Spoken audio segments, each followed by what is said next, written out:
يعني انت بدك واحد صار يفهم بالالياف الضوئيه يحكي عربي، هذا خلص يعطيك العافيه، خسرناه بالامه العربيه بالعالم العربي. خسرتوا اللغه العربيه، هذا صار يحكي انجليزي. شو ما تحكي معه بيقول لك اف بي في. بطل يعرف يقول مسيرة انقضاضية حاملة قذيفة ار بي جي لاحقة الجرافة والهامر من ميل لميل تحرر الجنوب وترجع الجنوب لأهله. اف بي في بيقول لك انه اذا التسمية بالانجليزي شيء مرعب وبخوف يعني. اما الاف بي في تاعك صار له 6 7 سنين عم يستعملوها الروس والاوكران ومحلك يا واقف. والجحش بو علي بوتين تاعك اللي على اساس بده يفوت على كيف ب3 دقايق ما قدر يعمل شيء.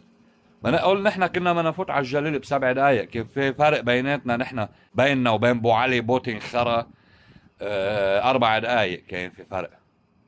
هلا هذه الاف بي في بدها ترجع الجنوب لأهله، بدها تدحر العدو. مش الاف بي في ولا الفصائل المسلح ولا محور الممانعة ولا حزب الله. الله شفتوا لله، ركز معي بالفيديو، شفتوا لله شخصيا اذا بينزل على الارض مش راح يرجع الجنوب لاهله، اذا بيتدخل شخصيا مش راح يرجع الجنوب لاهله. انا هيك شايف والواقع هيك بيقول.